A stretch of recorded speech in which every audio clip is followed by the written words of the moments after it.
अस्सलाम वालेकुम व्यूअर्स, उम्मीद है कि आप सब खैरियत से होंगे। आप सब जानते हैं मैं प्रोफेसर डॉक्टर फौजिया यास्मीन बात कर रही हूँ। मैं आप लोगों से एक अल्ट्रासाउंड रिपोर्ट शेयर करना चाह रही थी। पिछले दिनों एक पेशेंट आई थी मेरे पास। वो फर्स्ट प्रेगनेंसी थी। कपल बहुत खुश था क्योंकि फर्स्ट प्रेगनेंसी है, जाहिर है आप सब जानते हैं।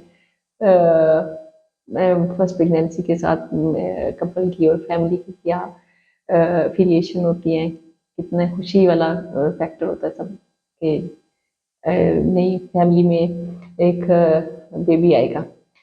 लेकिन अल्ट्रासाउंड रिपोर्ट ये देखें आप, इसमें 13 वीक्स की प्रेगनेंसी थी और इसमें बच्चे का हार्ट बीट बनी हुई है, दिल की धड़कन आ रही है, लेकिन बच्चे की जो स्कल बोन्स हैं, मतलब ये जो खोपड़ी है, ये जो हड्डी है, ये नहीं बनी हुई, दिमाग के ऊपर जो हड्डी होती है। और इसको हम मेडिकल ज़ुबान में या मेडिकल टर्म्स में इसको एक्रेनिया कहते हैं। फीटल एक्रेनिया ये एब्नॉर्मेलिटी होती है।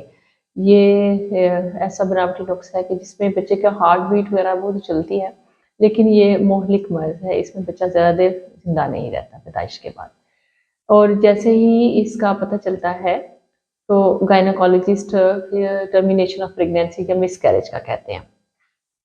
तो ऐसे ही जब फिर मैंने उनसे ये चीज़ शेयर की तो उनके लिए एक बहुत ट्रेजेडी वाली बात थी। पहले तो वो डिनाइल फेज में, मतलब वो एक्सेप्ट नहीं कर रहे थे कि ये हमारे बेबी के साथ ऐसा हो सकता है। फिर ज़ाहिर है उनको थोड़ा सा काउंसिल किया। तो ये मैंने सोचा कि मैं वीडियो बनाऊं, और उनकी हिस्ट्री में ऐसा फैक्टर था कि जिसकी वजह से जिसमें इसको बचाया जा सकता है। ये मसला क्या है और इस मसले से कैसे बचा जा सकता है, तो और ये कितना कॉमन है। अभी रिसर्च में ये साबित हुआ है कि ये 1000 में से किसी एक प्रेगनेंसी में ये इफेक्ट हो सकता है। और ज़्यादातर कुछ ऐसे पेशेंट्स हैं जिनमें कुछ वजूहात कोई प्रॉब्लम हो तो उनमें ये ज़्यादा हो जाते हैं, जैसे कि मिर्गी के मरीज़ जो कि मिर्गी की दवाइयाँ खा रहे हों, उनमें ये ज़्यादा देखा गया है। दूसरे नंबर पे ऐसे शुगर के पेशेंट जिनकी शुगर कंट्रोल नहीं है और उसी दौरान अगर हमल हो जाता है। तीसरा, डाइट ऐसी खा रही है जिसमें फॉलिक एसिड की कमी है, या हामला औरत प्रेगनेंसी से पहले या प्रेगनेंसी के दौरान उसने फॉलिक एसिड की टेबलेट नहीं खाई। इन सब कंडीशंस में इसका रिस्क बढ़ जाता है। पता कैसे चले, इसकी तशखीस यूजुअली हम अल्ट्रासाउंड पे करते हैं। हामला औरत को इसकी वजह का, इसका ऐसे बेबी का बिल्कुल अंदाज़ा नहीं होता, प्रेगनेंसी बिल्कुल नॉर्मल चल रही होती, अल्ट्रासाउंड पे पता चलता है। और ये अल्ट्रासाउंड हम लोग तकरीबन 11 से 13वें वीक्स में, 11 से 13वें हफ्ते तक जो करवाते हैं उसमें पता चलता है। इसमें बच्चे की ये जो हड्डी है ये नहीं बनी होती। और इससे बचाव कैसे किया जाए, इससे बचाव के लिए फॉलिक एसिड टेबलेट रिकमेंड करते हैं।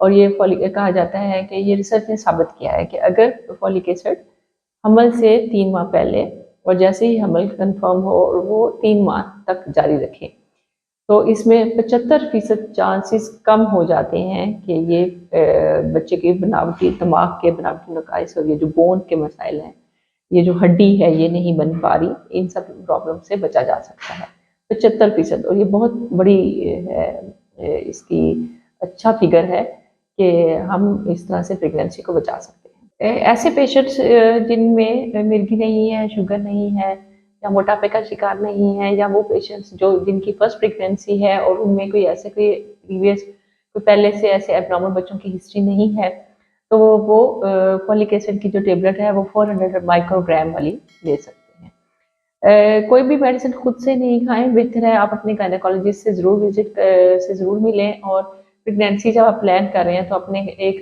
गायनेकोलॉजिस्ट से ज़रूर विजिट करके सारी ये चीज़ों पे डिस्कशन करें। और स्पेशली जो शुगर के मरीज़ हैं या जो मिर्गी के दवाइयाँ खा रहे हैं, वो अपने डॉक्टर से ज़रूर रब्ता करें।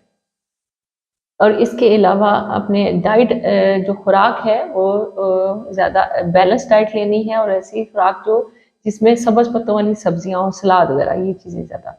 और सब्ज़ पत्तों वाली जो सब्जियां हैं उसको ज़्यादा भून के नहीं खाएं, क्योंकि इस सब्जियों में भी फॉलिक एसिड होता है। अगर आप ज़्यादा भूनेंगी तो वो उसमें फॉलिक एसिड ख़त्म हो जाएगा, उसकी ग़िज़ाई जो उसमें जितना भी उसमें पाई जाती है उसकी अफादियत नहीं होगी।